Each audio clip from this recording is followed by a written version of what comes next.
Good evening everyone, welcome to success tree. आज हम discuss करेंगे पॉलिटी के questions, right. We will discuss about 10 questions about the making of the constitution and the historical development. ठीक है जी। And the very first question is on the screen. What were the salient features of government of India act of 1935? Government of India act of 1935 के main features क्या हैं, इसमें से आपको choose करने हैं, right. The first option is Federation and the provincial autonomy. The second word is diarchy at the center, and the third is abolition of diarchy in the state. अब यहाँ पे तीनों के तीनों वर्ड्स हमने ध्यान से देखने हैं। First of all, right, first of all the word is federation. अगर आप ध्यान से देखें, right, when we study about the act of 1935, पहली बात आपको ये रखनी, this is the longest act, right. जितने भी ब्रिटिशर्स यहाँ पे एक्ट लेके आते हैं उसमें से सबसे लॉन्गेस्ट एक्ट यही रहता है। And the very main feature is federation. Federation कैसी? उस वक्त क्या था यहाँ पे, देव 11 governor provinces, 6 chief commissioner provinces, और इनके अलावा क्या थे, प्रिंसली स्टेट्स, राइट। और इस एक्ट ने पहले ही किया था कि हम एक फेडरेशन बनाएंगे। किस किस का? Governor general provinces, chief commissioner provinces और प्रिंसली स्टेट्स को सबको मिला के एक फेडरेशन तैयार करेंगे, राइट। लेकिन उस फेडरेशन में जो प्रिंसली स्टेट्स थी उनको जुड़ना उनका वॉलंटरी था, वो अपनी मर्जी से आ सकते हैं या नहीं जा सकते, उनकी मर्जी है, राइट। ठीक है जी। फेडरेशन का फीचर तो उसमें था, ये बात तो सही है। अब रही बात प्रोविंशियल ऑटोनॉमी की, ठीक है जी। The next word is provincial autonomy. बिल्कुल सही बात। इस एक्ट के अंदर प्रोविंसेस को, बिल्कुल सही बात है कि प्रोविंशियल ऑटोनॉमी दी गई थी। प्रोविंशियल ऑटोनॉमी का मतलब होता है कि कहीं ना कहीं जो प्रोविंसेस थे उनको एक सेपरेट स्फीयर कर दिया था, राइट, उनका। इसी सब्जेक्ट के अंदर वी विल सी कि 3 लिस्ट आई थी। सेंट्रल लिस्ट, जैसे हम आज सेंट्रल लिस्ट, प्रोविंशियल लिस्ट आई थी, फेडरल लिस्ट आई थी और एक कंकरेंट लिस्ट है, राइट। ठीक है जी। अब लिस्ट क्यों बनाई है? बेसिकली पावर को डिवीजन दिया होगा ना। लिस्ट हमने क्यों बनाई है? प्रोविंशियल लिस्ट इसलिए बनाई गई है कि जो भी उस पर लिखा हुआ है वहाँ पर प्रॉपर है किसका होगा, प्रोविंसेस का होगा, उस पर कानून बनाने का।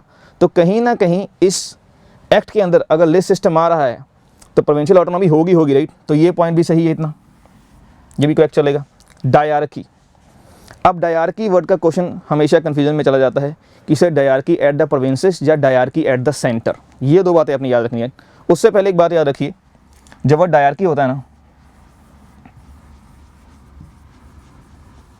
पहली बात तो ये ग्रीक वर्ड है, राइट। ठीक है जी। तो इसका मतलब होता है जब पावर है ना 2 पर्सन्स के हाथ में, right,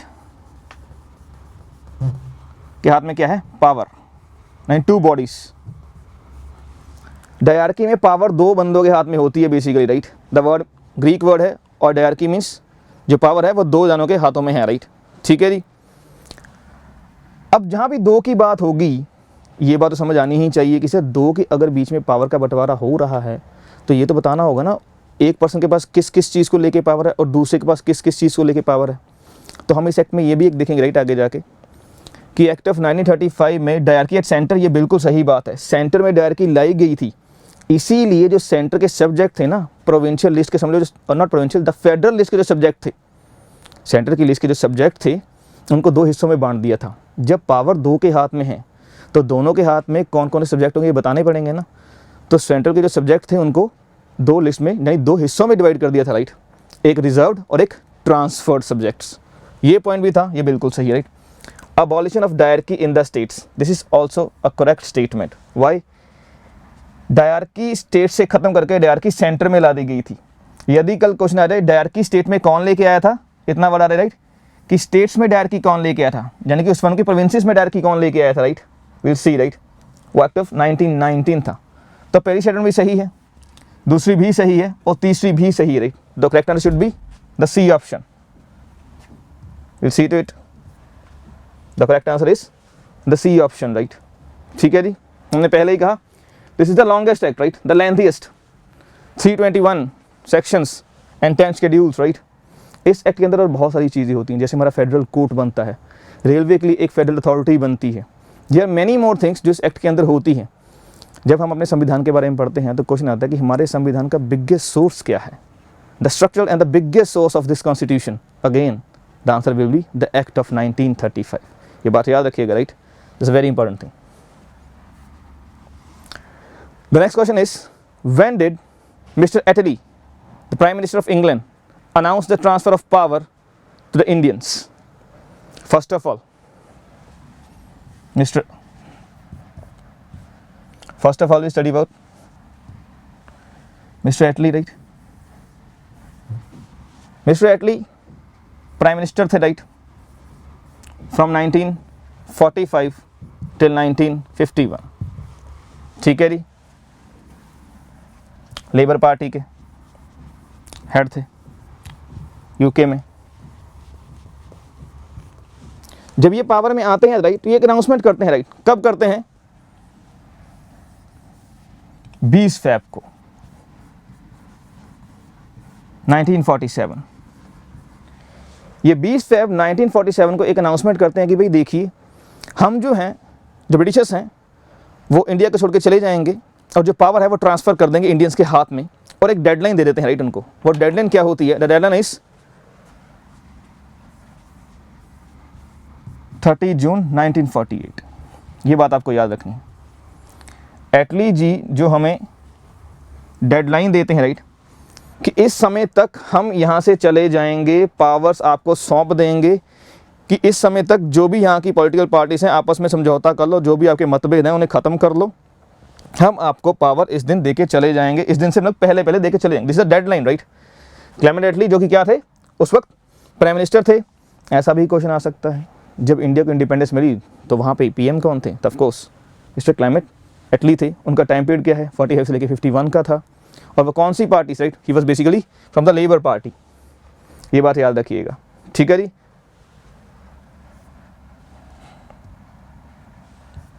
the answer is D, right. As I said 20 फ़रवरी 1947 को डेडलाइन दे देते हैं। एक डेडलाइन कौन सी है? 30 जून 1948 की।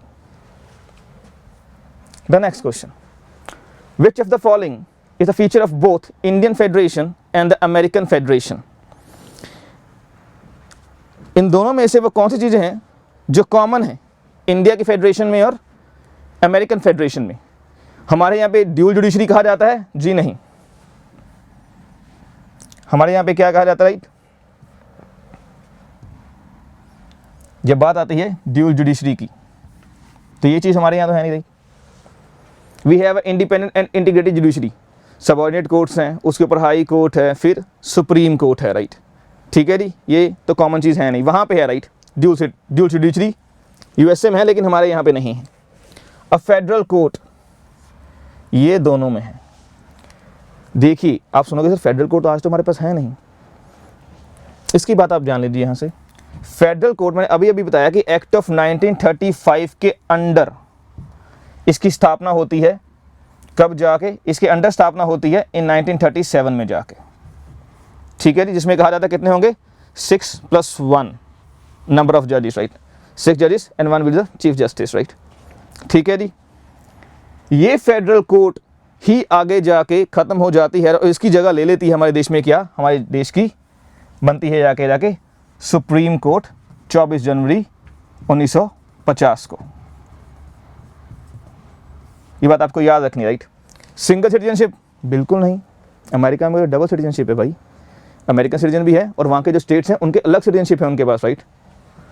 3 लिस्ट इन द कॉन्स्टिट्यूशन, जी नहीं, ये भी कॉमन नहीं है। अमेरिका के पास ये तीसरी चीज़ नहीं है, ये हमारे पास है, राइट।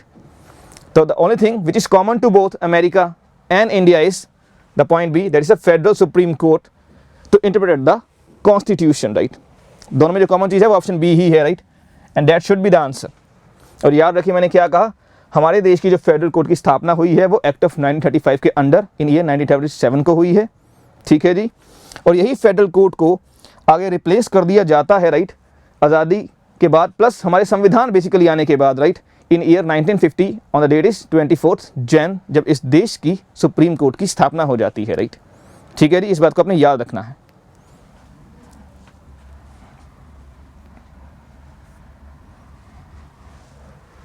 ठीक है जी, ये बात याद रखिएगा। यही बात लिखी हुई, राइट, इसमें सारी की सारी। According to the constitution of the India, the role of the supreme court is that of federal court and guardian of the constitution, right. The federal court of India was a judicial body established in 1937 under the provision of the government of India Act 1935. कौन कौन सी jurisdictions थी इनके पास, original भी थी, appellate भी थी और advisory भी थी। इन तीनों के तीनों वर्ड्स का मीनिंग हम definitely in the chapter of supreme court जाके पढ़ेंगे। क्या होता है sir appellate by way of appeal, क्या होता है sir original when you go directly, क्या होता है एडवाइजरी अंडर आर्टिकल 143 जब राष्ट्रपति लेते हैं सलाह किससे, सुप्रीम कोर्ट से, राइट। ठीक है जी। And it function till 1950 when supreme court was established. और मैंने आपको डेट बताई है इसकी, I already told you a date of this 24 Jan 1950, right? Remember this.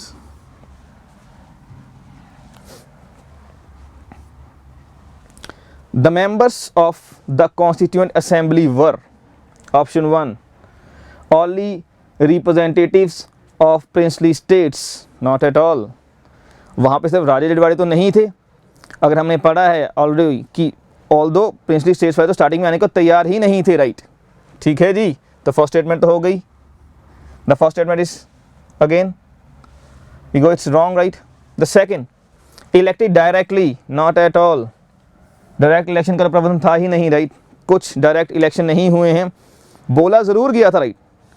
जब संविधान सभा बनाने की बात चल रही थी, ये बिल्कुल कहा गया था कि जो संविधान सभा हमारी बनेगी ना, it should be based on the universal adult franchise, right. यानी कि हर बंदा 18 साल से ऊपर है उसे वोट डालने का हक देना चाहिए और वही चुनेंगे कि कौन जाएगा इस संविधान सभा में।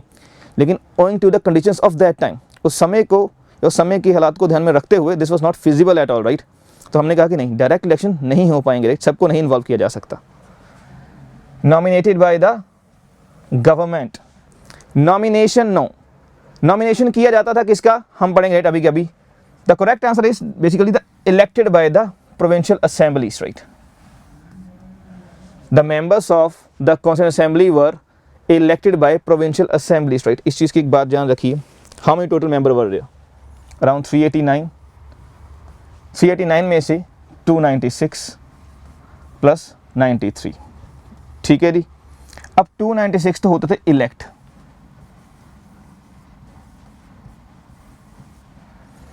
हमने यहाँ पे बेस्ट ऑप्शन चूज करना है, राइट। Remember this line. मैंने क्या कहा कि 296 वर टू बी इलेक्टेड। इन्हें इलेक्ट कौन करेगा? मैंने कहा था डायरेक्ट इलेक्शन, मतलब लोग तो नहीं कर रहे सारे के सारे। देखिए इससे पहले ही प्रोविंसेस में इलेक्शन हो चुके थे, राइट।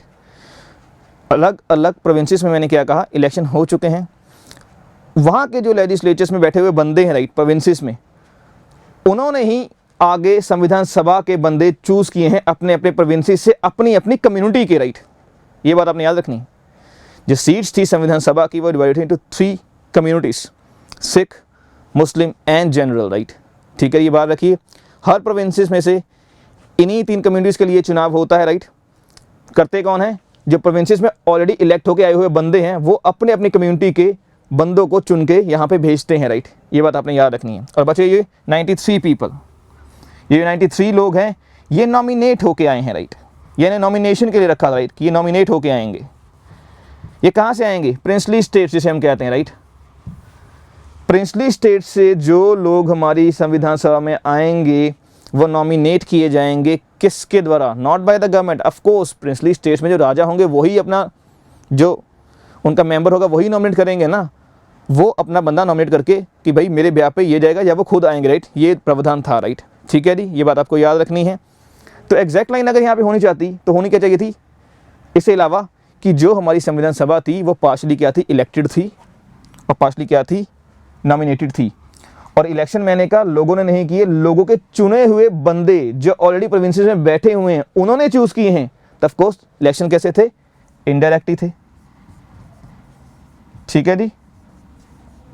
डायरेक्ट वाली बात गलत, नॉमिनेटेड बाय गवर्नमेंट वाली बात गलत। ओनली, सिर्फ यही मतलब है नहीं नॉमिनेशन बारे, only representatives of princely states. सिर्फ 93 थे प्रिंसली स्टेट्स के नॉमिनेटेड बंदे, राइट। बाकी सारे तो और थे ना, सिर्फ यही तो नहीं थे। तो द एग्जैक्ट और the correct answer is the members of the constituent assembly were elected by the provincial assemblies. ये बात आपको याद रखनी है। And the elections were indirect and not based on universal adult franchise. ये तीनों बात आपको याद रखनी। The answer is D, right? Which one of the following acts provided the setting up of a board of control in Britain through which the British government could fully control the British East India Company's civil, military and the revenue affairs in India. The exact answer is Pitt's India Act of 1784. ठीक है जी, charter act यहाँ शुरू होंगे right, not इससे पहले शुरू हो चुके राइट, 1813 से शुरू कर लेंगे, उससे भी पहले 1793 से आएगा, फिर 13 में आएगा, 33 में आएगा, 53 में आएगा, द चार्टर एक्ट राइट। अब यहाँ पे ये तो government of India act of 1858, revolt of 1857 के बाद एक एक्ट आता है राइट, जब ईस्ट इंडिया कंपनी का रोल ही ख़त्म हो जाता है तब ये एक्ट आएगा। And the very beginning regulating, ऐसा नेम से रेगुलेटिंग, ये पहली बार ऐसा हुआ था कि जब ब्रिटिश पार्लियामेंट है दे starting interfering in the working of the east India company in India right. But the answer इस क्वेश्चन में बेसिकली क्या पूछा है, बोर्ड ऑफ कंट्रोल, वर्ड यहाँ पे क्या है, बोर्ड ऑफ कंट्रोल। किस एक्ट ने प्रोवाइड किया था सेटअप, किसका, बोर्ड ऑफ कंट्रोल का। क्वेश्चन यहाँ पे बेसिकली ये है राइट। और बोर्ड ऑफ कंट्रोल का काम क्या था, वो कंपनी के सिविल, मिलिट्री और रेवेन्यू अफेयर्स को देखेगा। The exact answer is act of 1784, जिसे हम पिट्स इंडिया एक्ट भी कहते हैं राइट। बेसिकली हुआ क्या था इस एक्ट के अंदर, जो कंपनी के काम थे ना उनको दो हिस्सों में बांट कर दिया राइट। ईस्ट इंडिया कंपनी के जो काम है राइट उसको दो हिस्सों में काम बदल दिया। एक थे पॉलिटिकल काम उनके राइट, पॉलिटिकल अफेयर्स, और थे कमर्शियल राइट। बेसिकली ये बॉडी थी पॉलिटिकल अफेयर्स को देखने के लिए राइट। ठीक है जी, पॉलिटिकल अफेयर्स को देखेगी कौन, ब्रिटिश पार्लियामेंट। किसके थ्रू, उनके थ्रू एक बॉडी स्थापित की जाएगी जिसका नाम होगा बोर्ड ऑफ कंट्रोल्स राइट। ठीक है जी, बोर्ड ऑफ कंट्रोल्स के कुल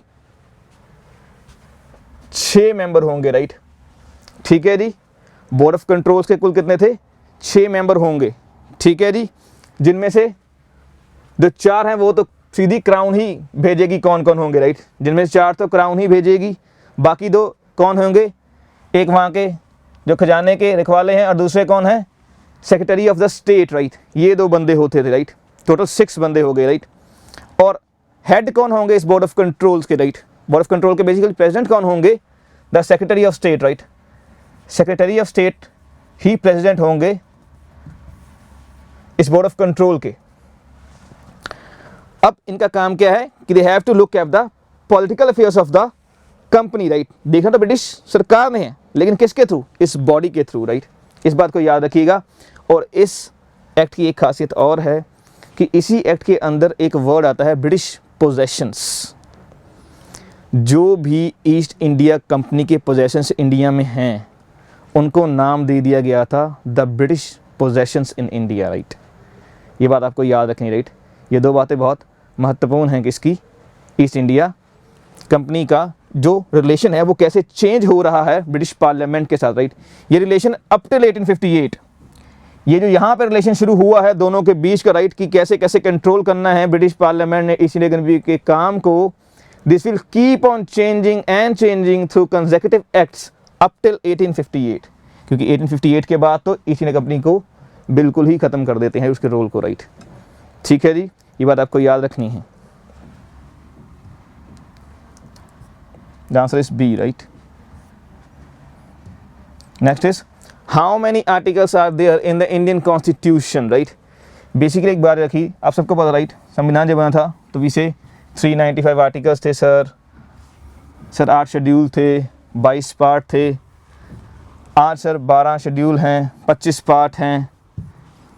एक बात यहाँ पे आपको बताना चाहूँगा राइट, नंबर ऑफ आर्टिकल्स बढ़ गए हैं बेसिकली राइट, लेकिन जो लास्ट आर्टिकल का नंबर है that is 395 only right.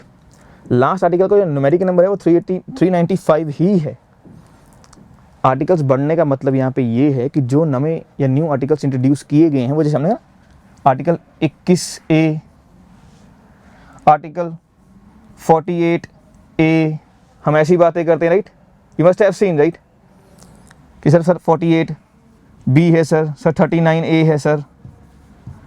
Last article का जो न्यूमेरिक नंबर है वो 395 ही है राइट, लेकिन वैसे जो अगर 21 और 21A को 2 मान रहे, 2 नहीं मान रहे, उन्हें 1 ही मान रहे बेसिकली, राइट। ठीक है जी, लास्ट का नंबर 395 ही रहेगा। आर्टिकल्स चाहे बढ़ चुके हैं आज, ऐसे ही जब तुम पार्ट्स देखोगे ना, लास्ट पार्ट होगा ना, उसमें लिखा होगा न्यूमेरिक ऐसे। ठीक है, क्योंकि पार्ट्स भी ऐसे ही आए हैं, जैसे पार्ट 4 था DPSP, फिर पार्ट 4A आ जाता है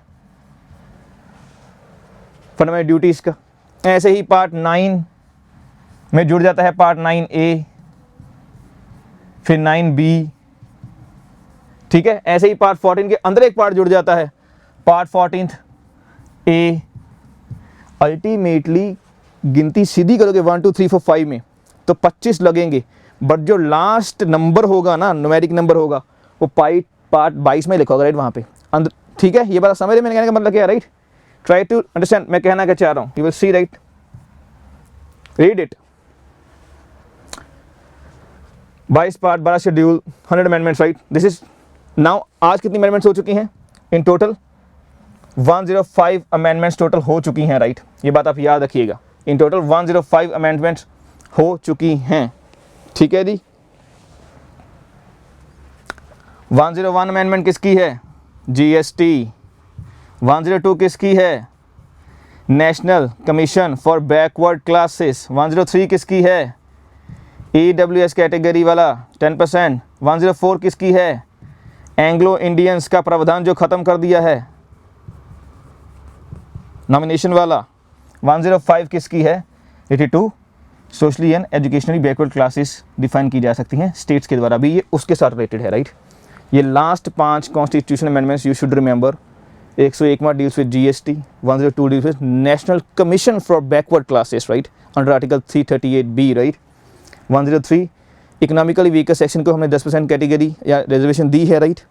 और 104 हमें पता है कि आज एंग्लो इंडियंस को जो नॉमिनेशन किया जाता था लोकसभा में 2 सीट्स, वो ख़त्म कर दी गई हैं, right. And last is 105 even the states can define socially and economically backward classes, right. ठीक है जी, ये पाँचों की पाँच आपको याद रखनी है, राइट। एंड राउंड अबाउट कितने आर्टिकल्स हैं इस वक्त, राइट, पीपल से राउंड अबाउट 470, लेकिन याद रखिए, बार बार कह रहा हूँ, लास्ट नंबर क्या होगा? इट्स 395। अगर फिगर्स में बात की, इसकी अंदरूनी ही चेंज हो रही है, ABC करके ABC करके 21A है, 48A है या 48B है, right. Remember this lines. Although the last article of constitution is 395, the total number is as of March in 2012 was the data, right, this, but now it's 2022. ठीक है जी, around 470 articles, right। इस बात को याद रखना है आपने। New articles added through amendments have been inserted in the relevant locations in the original constitution in order not to disturb the original numbering. Remember this, right? The new articles are inserted with alphanumerical enumerations, right? Example जैसे 21A right to education was inserted through 86th Amendment Act of year 2002. ठीक है जी, इस बात आपको याद रखना है आपने। Remember these lines. The next question is, who was the chairman of drafting committee? बहुत ही important committee है, right? संविधान सभा जब बनती है तो अलग अलग कमेटियों का संगठन होता है, बेसिकली 5 है मेजर, राइट, जिसमें से एक बहुत महत्वपूर्ण क्या है? हमारी drafting committee, right. Drafting committee के head, I think everyone knows about it, none other than doctor B.R. Ambedkar, the chairman, है ना, यही पूछा है इन्होंने। How many member were there basically total? इस ड्राफ्टिंग कमेटी के टोटल मेंबर थे 7 इंक्लूडिंग द चेयरमैन, राइट। ठीक है जी, अम्बेडकर जी को मिला के इस कमेटी में कितने मेंबर थे? They were total 7 members। और ये कमेटी की फर्स्ट मीटिंग कब हो रही थी? You should know also this thing, 29 अगस्त 1947। इसकी ये समझ लो कि स्थापना लिख लो, इसकी ये कब बनती है बेसिकली? 29 अगस्त 1947 को, राइट, ड्राफ्टिंग कमेटी। ठीक है जी, दिस इज वेरी इंपॉर्टेंट। कुल कितने बंदे हैं? 7 पीपल आर देयर। अगर आपको उनके नाम जाने, बेसिकली एक तो B.R. अम्बेडकर साहब हैं, right. 1 is Gopalaswami Ayyangar, 3rd is Alladi Krishna Iyer, then is Dr. K.M. Munshi, Mohammad Saadulla, N. Madhava Rao, and last is T. Krishna Namachari, right. जो लास्ट के 2 नाम हैं, राइट, मैंने लिए N. Madhava Rao and T. Krishna Namachari. ये ओरिजिनली मेंबर नहीं थे इस कमेटी के बेसिकली, ये बाद में आए किसी और की जगह पे, ठीक है जी। जो एन माधव राव आए हैं वो B.L मीटर जी की जगह पे आए हैं, राइट। और जो T.T कृष्णामचारी जी हैं वो मिस्टर खेतान DP खेतान जी के जगह पे वो आए हैं, राइट, ठीक है जी। इनमें से एक बीमार हो जाते हैं और एक की डेथ हो जाती है, तो उनकी जगह पे लास्ट के 2 बंदे नए आते हैं, राइट। ये बात आपको याद रखनी है, right. In total there were 7 members of drafting committee, very very important committee, right, इसको याद रखिएगा। ऑल दिस थिंग्स, चेयरमैन कौन है, टोटल मेंबर कितने थे, और इसकी डेट 29 अगस्त 1947। लेट अस चेक, सही है क्या, सही है जी। On 29 August 1947 the drafting committee was appointed with Dr. B.R. Ambedkar as the chairman along with 6 other members assisted by a constitutional advisor। चलो ये भी देख लेते हैं कौन थे assisted by the constitutional advisor, किसे कहा गया है, who was the constitutional advisor to the constitutional assembly, very famous B.N. Rao जी।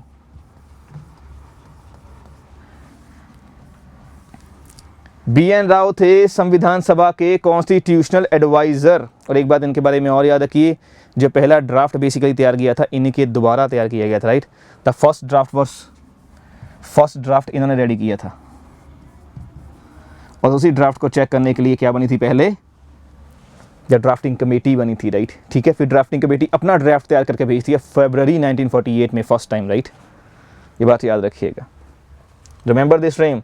अगर कल क्वेश्चन आ जाता है कि लीगल एडवाइज़र कौन थे संविधान सभा के, या कॉन्स्टिट्यूशनल एडवाइज़र कौन थे संविधान सभा के, the answer should B B.N. Rao, Benegal Narasimha Rao, ठीक है जी। ये बात याद रखिएगा।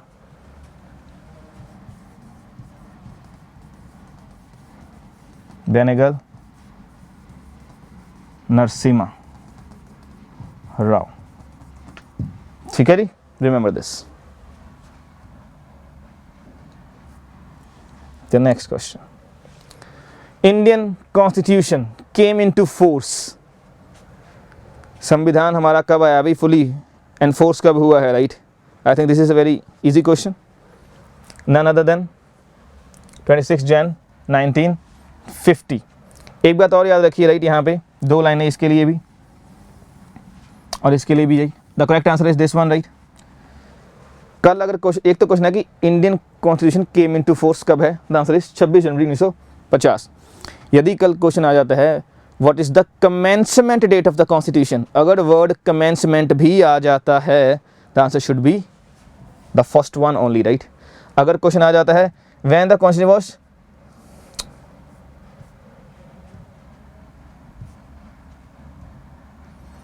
अगर आता है question when the constitution was adopted, तो ये आएगा, राइट, आंसर, ठीक है। अडॉप्टेड वाले केस में ये वाला आंसर होगा, राइट।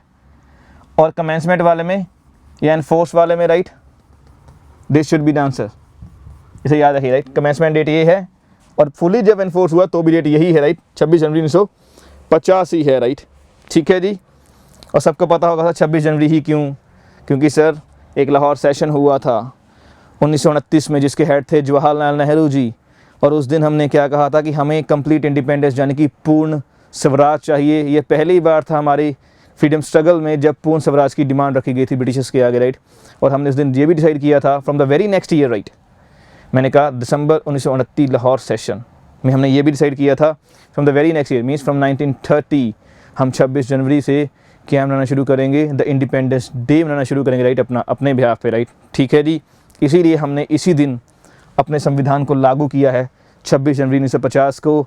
और इसके पीछे एक सेकंड बात और भी है, अगर मैं कहूँ तो आज़ादी तो सर हमें 15 अगस्त को मिली थी, 26 जनवरी ही क्यों रखा है फिर। देखिए 26 जनवरी हमारी खुद की डिसाइड की हुई डेट है, जब हमने डिसाइड किया था कि हम आज़ादी दिवस मनाएंगे, this is our own indigenous date, right. 15 अगस्त डेट को आज़ादी हमें अंग्रेज़ दे के गए हैं, 15 अगस्त उनकी लेगेसी है, उनकी डेट है, तो हम अपनी लेगेसी अपनी डेट पे भेजेंगे, किसको, अपने संविधान को, इस देश के लिए। The that is 26 January, remember this, right, ठीक है जी। जो समझाया वही लिखा हुआ है, राइट। चलिए, see the date, word adopted, है ना। चलिए, कमिंग बैक,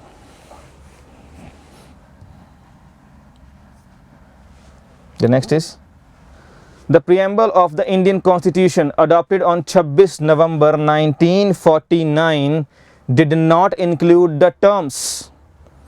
ये बेसिकली पूछ रहा है जब हमारा संविधान बनके तैयार हो चुका था 49 को 26 नवंबर को, तो इनमें से कौन से वह शब्द हैं जो नहीं थे बेसिकली प्रीएम्बल में, राइट? या ये कह लीजिए ये कौन से शब्द हैं जो लेटर ऑन ऐड किए गए हैं, ओरिजिनली नहीं थे, राइट?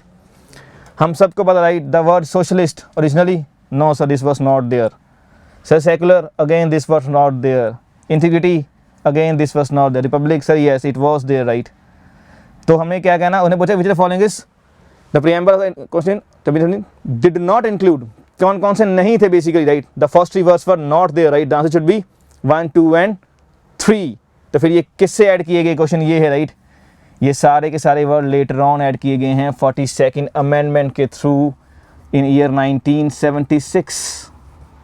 ये तीनों के तीनों word socialist, secular and integrity are later on added in year 1976 through 42nd amendment preamble में. और याद रखें हमारे देश की जो प्रीएम्बल, जिसे हम हिंदी में प्रस्तावना कहते हैं, राइट? उसमें आज तक सिर्फ एक ही बार अमेंडमेंट हुई है और वो भी इसी अमेंडमेंट के थ्रू. लेकिन इस अमेंडमेंट ने हमारे संविधान में बहुत सारे चेंज किए हैं, राइट? इस अमेंडमेंट ने हमारे संविधान में बहुत सारे चेंज किए हैं, इसीलिए इस अमेंडमेंट को एक नाम दे दिया गया है जिसे कहते हैं मिनी कॉन्स्टिट्यूशन, राइट? याद रखिएगा, इस अमेंडमेंट को मिनी कॉन्स्टिट्यूशन भी कहते हैं. क्यों? क्योंकि पूरे संविधान में इतने चेंज किए हैं इसने, मानो कि नया संविधान तैयार कर ले हम. ठीक है जी, the correct answer should be C 1, 2 and 3. ठीक है जी, इस चीज़ को याद रखिएगा. ठीक है जी, यहाँ पे C लिख दिया, राइट? बेसिकली ठीक है जी, याद रखिए C is answer, right? 1, 2 and 3. ठीक है, आई वॉज गेटिंग कन्फ्यूज. ठीक है, the first 3 words were related not originally but later on. ये शुरू से नहीं थे हमारे प्रीएम्बल में, राइट? Coming to the next question, the last one. The government of India act 1919 was based upon, हाँ जी, जिसे हम बहुत फेमस मॉन्टेग चेम्सफोर्ड रिफॉर्म कहते हैं, राइट?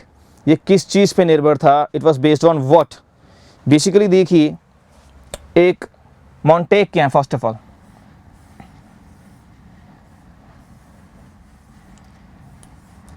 ये सेक्रेटरी ऑफ स्टेट है, right? Secretary of state for India. और ये है भाई साहब वाइसरॉय. ठीक है, ठीक है. 1917 अगस्त में एक डिक्लेरेशन दे देते हैं मॉन्टेग साहब, राइट? ठीक है जी, डिक्लेयर कर देते हैं, कहते हैं कि जो हमारी सरकार है ना, जो हमारी जो क्राउन है, उसके माइंड या क्या वो सोच रही है, वो कह रही है कि हम ज़्यादा से ज़्यादा इंडियंस को एडमिनिस्ट्रेशन में जोड़ेंगे. ठीक है, ज़्यादा से ज़्यादा इंडियंस को एडमिनिस्ट्रेशन में अपने साथ जोड़ेंगे और with time slowly and gradually responsible government लेके आएंगे इंडिया में, राइट? ये उन्होंने डिक्लेयर किया. ठीक है जी. फिर मॉन्टेग साहब के ऊपर एक प्रेशर है. क्यों? देखिए, वर्ल्ड वॉर 1 चल रहा है, समय देखिए 17 का, और वर्ल्ड वॉर 1 का समय क्या है? 14 to 18, 14 से लेके 1918 तक, राइट? उन्हें हमारी हेल्प की ज़रूरत भी है, राइट? ठीक है, तो वो एक बात डिक्लेयर करते हैं कि हम ज़्यादा से ज़्यादा इंडियंस को एडमिनिस्ट्रेशन में अपने साथ जोड़ेंगे और स्लोली एंड स्टडीली हम रिस्पॉन्सिबल गवर्नमेंट लेके आएंगे यहाँ पे. ठीक है, और ये इंडियंस की ऑलरेडी डिमांड चली रही थी, सुना होगा ना, होम रूल ली गई है, सेल्फ गवर्नमेंट चाहिए हमें, राइट? एक रिस्पॉन्सिबल गवर्नमेंट चाहिए हमें, हम उनसे ऑलरेडी ये चीज़ें मांग रहे हैं, राइट? वर्ल्ड वॉर भी है, प्रेशर भी है, राइट? तो ऐसी डिक्लेरेशन वो कर देते हैं. ठीक है जी. फिर मॉन्टेग साहब आते हैं इंडिया में 17 में ही, अराउंड नवंबर वो इंडिया में आते हैं, राइट? इंडिया में आगे first of all of course viceroy से मिलेंगे, चेम्सफोर्ड साहब से मिलते हैं, राइट? यहाँ के पॉलिटिकल लीडर्स से मिलते हैं, सब बैठ के वार्तालाप करते हैं कि क्या चेंजेस या क्या चीज़ें लेके हमें आनी चाहिए, राइट? ठीक है जी. उन वार्तालाप का, जो उनकी आपस की बातचीत का जो एक रिपोर्ट पेश करते हैं, राइट, वो निकल के आती है जुलाई 1918 में. This report, right? जुलाई 1918 में एक मॉन्टेग चेम्सफोर्ड रिपोर्ट आती है, राइट? एक, ठीक है, या इसे मॉन्टफोर्ड रिपोर्ट भी कहते हैं, और इसे क्या कह देते हैं? Montford report. ठीक है जी, ये रिपोर्ट आती है राइट। इसी रिपोर्ट के बिहाफ पे वहाँ के ब्रिटिश पार्लियामेंट में एक बिल आता है राइट, और वो बिल फाइनली एक्ट बन के आता है जिसे हम कह देते हैं the act of 1919 right. The answer is कि ये जो एक्ट है 1919 का, वो मॉन्टेक-चेम्सफोर्ड रिफॉर्म या रिपोर्ट है जो राइट, जब मॉन्टफोर्ड रिपोर्ट है उस पे बेस्ड है राइट। और इस एक्ट का बेसिकली नाम क्या होता है, मॉन्टेक-चेम्सफोर्ड रिफॉर्म्स या government of India act 1919 right. ठीक है जी, मुरले मिंटो रिफॉर्म 1909 के हैं, ये लिख लीजिएगा राइट ज्ञान के लिए। ठीक है, रामसे मैकडॉनल्ड 1932 के हैं। ठीक है जी, नेहरू रिपोर्ट 1928 की है राइट। यहाँ पे नेहरू रिपोर्ट कौन है, नेहरू जी कौन है यहाँ पे, जवाहरलाल नेहरू जी के पिताश्री हैं राइट, यहाँ पे नेहरू जी। ठीक है, उन्होंने नेहरू रिपोर्ट लेके आए थे राइट, वो याद रखिएगा। ठीक है जी, नेहरू रिपोर्ट 1928 की है, मुरले मिंटो 1909 के हैं, और रामसे मैकडॉनल्ड अवार्ड 1932 के हैं राइट। ठीक है जी, रिमेंबर दिस लाइन्स। और जो एक्ट ऑफ 1919 है वो किस पे निर्भर है, मॉन्टेक-चेम्सफोर्ड रिपोर्ट जो पब्लिश हुई थी 1918 में जुलाई में राइट। ठीक है जी, जिसे मॉन्टफोर्ड रिपोर्ट भी कहा जाता है। नेहरू रिपोर्ट क्यों आई थी, रामसे मैकडॉनल्ड अवार्ड का अल्टीमेटली क्या होता है, और Morley Minto reform very famous, why they are very famous, Muslims को सेपरेट इलेक्टोरेट दिया गया था इसके अंदर, separate electorate for Muslims under this right. क्या होते हैं ये, we will discuss this in the classes right, history classes में डिस्कस करेंगे इसे। ठीक है जी, रामसे मैकडॉनल्ड अवार्ड ही है जिसके अगेंस्ट में क्या आता है, पूना पैक्ट, जब गांधी जी कहते हैं गलत बात है राइट। ठीक है, हम पढ़ेंगे पूना पैक्ट के बारे में पढ़ेंगे। ठीक है जी, Nehru report very famous, dominion status की मांग करते हैं राइट। और इसी रिपोर्ट को देखते ही तो नेहरू जी कहते हैं, जवाहरलाल नेहरू कहते हैं इसके बाद कि ये क्या डोमिनियन स्टेटस क्यों मांग रहे हैं राइट। कहते नहीं नहीं रुक जाइए, पहले डोमिनियन स्टेटस तो मिल जाए। कहते नहीं नहीं, हमें पूरा स्वराज चाहिए। इसीलिए इसके अगले ही साल 1929 में जवाहरलाल नेहरू आते हैं बन के इंडियन नेशनल कांग्रेस के हेड, और डिमांड क्या करते हैं, डोमिनियन स्टेटस नहीं, हमें पूर्ण स्वराज चाहिए, कंप्लीट इंडिपेंडेंस चाहिए राइट। ये स्टोरी कहाँ से क्यों कैसे चेंज होती है, we will discuss it in the history lectures right. ठीक है जी,